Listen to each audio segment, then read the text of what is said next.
Alright, Aces, welcome back to Who's He Talking To? And today's guest is Paul Tremarco. Who is he? Paul Tremarco is now the proprietor of the Arkles, which is situated, reference to the scarf, right next to Anfield Road. Now Gary is a main red, my partner, as you probably well know, we're blue. But hey, this is where we all start, let the banter begin. So before we get going, just tell us about your background, Paul. Where did you come from and what happened and where did you schools? Yeah, well, my name's Paul Tremarco and I'm from West Derby in Liverpool. I went to school in West Derby in St Paul's. From St Paul's I went on to Blessed Ambrose Barlow, which was St Ambrose Barlow at the time, and left school in 1974 with no ambition, didn't have a clue what I was going to do, and then I fell into a job working behind the bar as a part-time barman in 1981, and then a few years later I become a relief manager for them, and then went on to become probably one of the longest serving licensees in Liverpool, for Whitbreads, then for Laurel, and now I work for Green King. I was on relief for going around different pubs for about 3 years. Then I took a pub in Walton, Rice Lane, called the Prince of Wales, which was locally known as the Sod House, big Everton pub. Sod off. And then Sod House on Rice Lane. And then from there, I was there for 3.5 years. Moved to the Arkles in 1990, the year after Liverpool won the league, the last time they won the league, and stayed there till 1993. And then I went back to the pub we originally went to, which was the Sefton in West Derby Village, a massive pub, really busy, high profile. Took it to as far as we could go, and then I left there. I left my wife there, my ex-wife, and then I went on to the Arkles in 2009.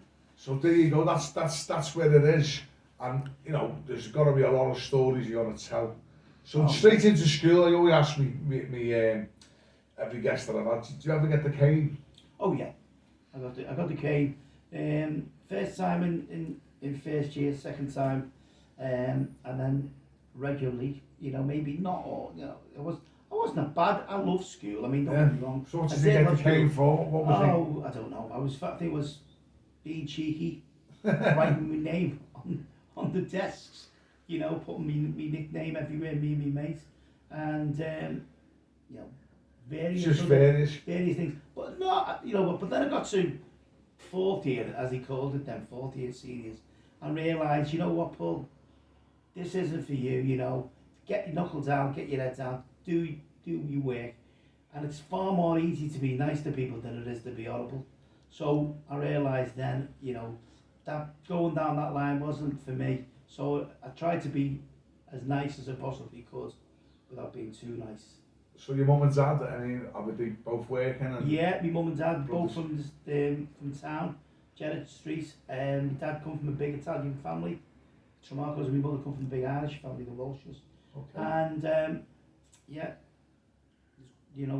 great upbringing. And you got brothers? Two brothers. I've got a twin brother, Chet, and an older brother, Jimmy. I had a great childhood. Great childhood, living in Daysbrook, yeah. And do you remember, was you always out? Was you ever staying in? I was always out. We were latched door kids. My mum and dad used to work, so we just get told. We used to get ourselves ready for work, to school. Me and our dad to get ourselves ready for school. He had his jobs, I had my job. We couldn't go out until we'd gone back to, I always remember, my dad said to me, right, he said, these are your jobs. So my job was washing the dishes and putting the tea on. And my twin brother's job was making the beds and hoovering the room. And that was our job. We had no choice. And then my dad said to me, he said, no, don't forget, go get me paper, put it under there with my ciggies, and I have to wait for me to come back. And don't open my dad's paper. They were just things we were brought up with. And then all of a sudden, when I was 12, he went, right son, me and my twin brother, about time you started looking for a job. 12? I'm only 12, Dad, he said. I was working at 12, so will you be. And Good it's the stead. reason why, I've always worked since then. It's good stead, yeah. Well, I was on a paper round. Yeah, on a paper round. On a paper round, milk round, freezing hands in the winter. Tell me. Coming home crying. Yeah. One time the Terrified. rain washed all the papers, it was all like paper mache, I was pushing them through the letterbox. Then I got complained, I had to go back to shop. And my dad went, no, you've got to go back. No. But you know what? Here we are today. Never look back. Right, so with that glorious flag on your chest, picking it up there, tell us how you became a Red, what happened? Well, I always remember my dad was a Red supporter, so was all his brothers. My older brother was a Red. So, me and our Jed, Red was our colour. I always remember our fifth Christmas, we were only 5, and we got our first football kit. So I always remember me and our Jed I said to my twin brother, I said, come on Jed, let's go down and see what we've got for Christmas. Let's hope we got our football kit. And it was, in the 60s. So we're sitting downstairs, we'll go downstairs, it's pitch black. It must be, 3, 4 in the morning. And we're looking at me, and I look at the shirt, and I went, Jed, he said, what? I said, no, with the colour, he said, this is blue. And he went, what? He said, these shirts are blue. I said, they can't be. He said, no, we're Reds. He said, but it's got the Liverpool crest on. I said, no, but they're blue. Because it was dark, they look blue. So me and him starts crying. He goes back to bed. And he says I go to him, because we were always like, me and our Jed were always together. And we're like that. So he starts crying, I start crying. We goes upstairs to bed. And my dad wakes us up. Are you getting up? Father Christmas has been. No, Dad, we don't want to wear a blue shirt. He went, there's no blue shirts downstairs. We went downstairs. Obviously, he said, lights are on, yeah. The lights are on. It's daylight. The Liverpool Red. And in them days, it was a red shirt, big badge, big badge, white shorts, and red socks. Right? Yeah.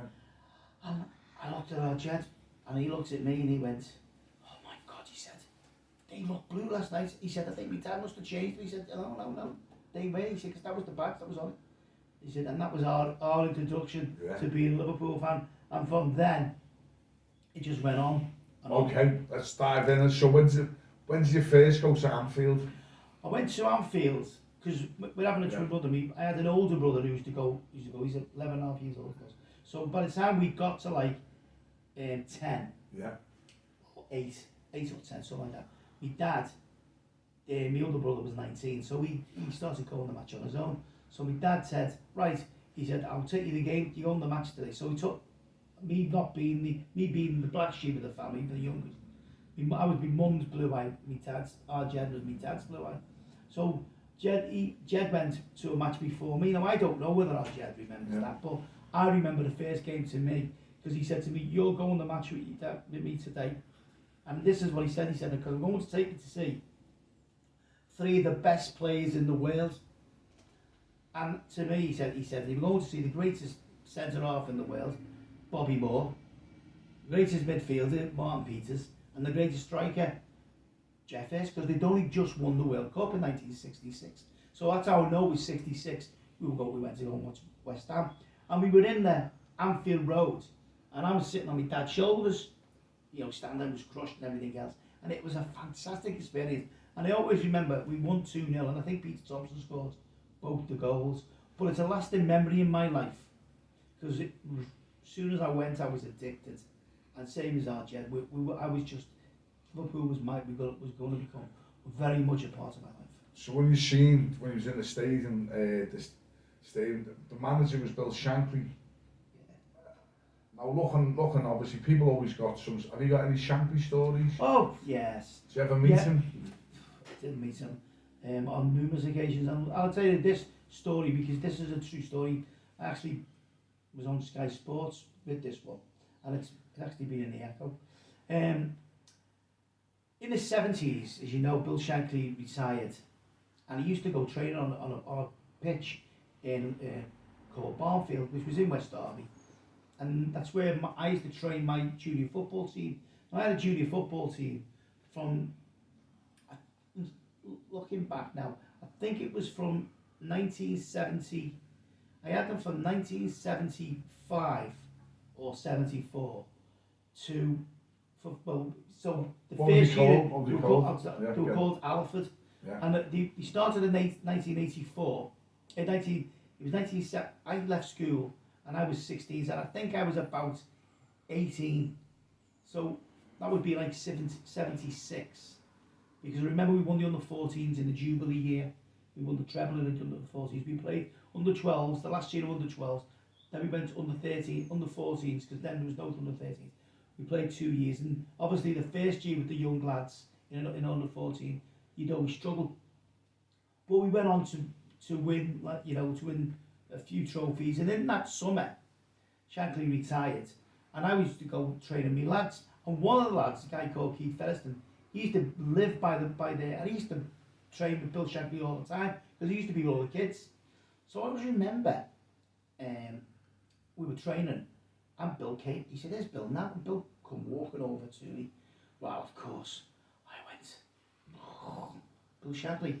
Right, so he comes in and he says to me, "Hello, lad, hello," in that deep accent, and he said, "Do you mind if I train with you lads? Do a bit of training with you lads?" I said, "Yeah, no problems." So he's training with me and everything else. So the training session finished, and he gave me a few hints, and he went, "Listen, son," he said, "these kids," he said, you need all you need with these kids is give them a ball and let them play." He said, "Because they're all day, they're out in the fields, they're up at the climbing streets, they get enough exercise. You're running them around this pitch, keeping them fit, trying to keep them fit. They don't need that. Just give them a ball, let them play football, pass and move, let them play football." And I went, "Well, to be honest with you, Mr. Shankly," he said, "don't call me Mr. Shankly, call me Bill." And I went, "Oh, excuse me, Bill." And I was like, I'm calling him Bill Shankly, to me, Mr. Shankly. And he stood in front of me and he said to me, I said, "Look, I wasn't working, never had a job, couldn't afford a kit. The kid we had was a second-hand kit." He went to me, I said, "I've only got one ball. I've only got one ball." And he went, "I'll sort that out, don't you worry about that." So, and he said, "Okay," he said, and I said, "Oh, thanks very much, Bill." And he went, "Listen, give us your phone number." He went, so he had phones in the houses then. "Give us your phone number," he said, if you'd be training the weekend, do you mind if I come?" So I went, "Yeah, no problems." So, give him my phone number. So I was sitting down there, I'm unemployed, I've got no job, I've got this football team, which was a great side. They were all from St. Paul. They were all good. It was a really good side, and they were a great gang of kids. And he said, "Oh, I'll give you a ring." I thought, Shankly's not going to ring me. So Saturday morning, I'm lying in bed, 10 o'clock. My dad rings. The phone rings downstairs at 10 o'clock. My dad says, and this is, God rest my dad's soul, he went, "Son," he said, "it's for you," because no one used to ring me. He said, "Phone," he said, "it's for you." He said, "Someone called Bill." So I went, "Bill? I don't know no Bill." So I run down and says, "I'm only 17, and I haven't got, and I haven't got a pot." And I'm sitting there, and I'm going, "Hello, Bill? Hello, hello?" He went, "Hello, son. Bill Shankly." And I went, "Oh, Dad, it's Bill Shankly." And he went, "F off." So I just looked at it and I went, "Dad, hello." So he said, "Just wanted to know, are you training at the weekend?" I said, "Oh yeah, we are. We're training tomorrow." He said, "Do you mind if I join? Come with you?" And I went, "Dad, Bill Shankly is on the phone asking me, can he train with my lads?" So I can't even get my words out my mouth, and I'm going, of course you can, Bill. Of course you can." He said, "No problems, don't worry." He said, "I'll see you tomorrow. Thanks." Well, I went the next day. There's Bill walking over. What's he got over his shoulder? Great big bag of balls. Got them off Everton. Because, of course, he lived by Belfield, which is next door. Oh, I see, yeah. Because he knew all the Everton lads, because he was training in there. Big bag of balls. And I went, I'd never seen a big bag of footballs in my life. I went, oh my God, it was the 70s. We never had anything. You know what I mean? Got the ball, you got them all playing. Yeah. You got them all playing. And the whole that summer, he was with us the whole that summer. And I'll tell you the good and best thing about it. he used to get people would come, so he'd be training with me, and these guys would turn up. Now these guys, Jeff, you might know them, but they were from another area, and I always remember one day he was with Joe Mercer, God rest his soul, great Manchester City. Look, except he's an ex-Everton player. I'm not sure. Joe Mercer. Joe Mercer. He was from the Wirral, I think, right? Joe Mercer and a guy from Preston called Tom Finney. Well, I went, you know, when you see some, and they were old men. To me, they were old. Yeah. They must have been in their 50s. Yeah. 70. Yeah. They must have been in their late 50s, maybe 60s, whatever. I'll never get it. They come to see him, and over that course of that summer, Matt Busby was there. He came with him to see him. Just to see you training. Training when he was on the pitch. He was a chef in West Derby, the Barnby. It's now called the Bill Shankly training pitch. And another guy called another one, Stanley Matthews, because I only see Stanley Matthews playing Jerry Beard's testimony. I never ever knew him, but Blackpool, he played for. He came, and there was other older people that come to see him. No one, Bob Paisley didn't come, and any of them, and it was a memorable time for me, and it was a story that lives with me, and they've told that story 1,000 times. You know what? I still get goose pimples on the back of me neck and down my arms when I tell it now, because everything I told you, that's the truth. And I thought, wow. So this is why Gary got you on today. I didn't realise. I didn't know this. I didn't know when you think that's like brothers are Storm Thread. That would be it's legendary. I mean, it's a dream. But just let me go back to Bill, because he used to have a house on the Everton. It was the only spine. Yeah. That was his spine, wasn't it? Yeah. A story about Bill. A fella lives up there over in Manor Drive, and he was his chauffeur. He chauffeured Bill from where he was. And one time he was going up the street, and obviously Liverpool was now in full flow with what he was doing at Liverpool. And thousands of people were stopping him. And they were asking, and he got out, even though he was going to be late, to sign everybody's autograph. He would just, no, he'd give everybody a chance. In the end, he was like, come on, Bill, you're going to be late for the game, and you got to get... In the end, he's like, look, let him go. But as a man himself, because obviously, you think that was the foundations, obviously, for Liverpool's uprising to where they are today, would you say so? Yeah, when I was Dodgy, he built the foundations. Although I was only a baby, he built the foundations for what Liverpool Football Club stands for today. And it's been carried on, and I can honestly say that it was carried on, and then Houllier tried to carry it on. Benitez got the message as well. But I think the likes of Klopp now, Klopp understands what it's all about. He's a people's man. He understands Bill. He's obviously studied Bill. There's no doubt about it.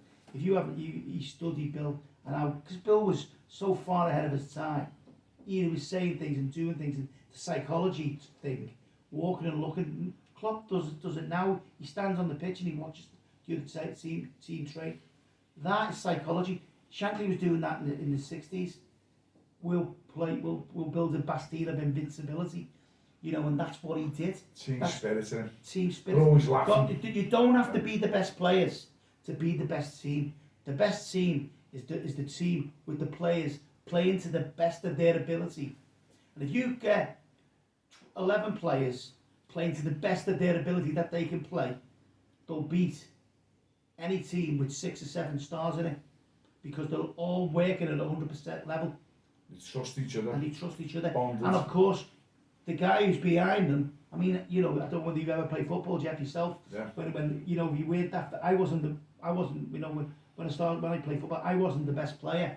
I gave 100%, but the best player come round to me and put his arm round me in the middle of a match when it was when the touch was down, and said to me, "Go on, Paul, you're having a great game. You felt 6 foot tall. You went and did your bit." And that's what it's about. Good man management.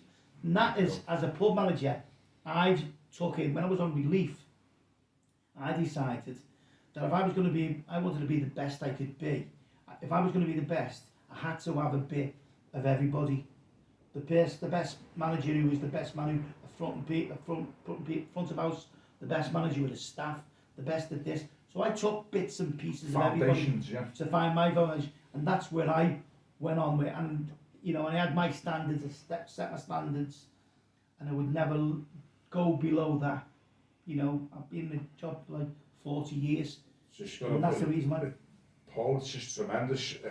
I'm going to end this now for part 1, because we're going to come back for part 2 and talk about his pub life. Yeah. Is that okay? See you later. Thank you. Thank you.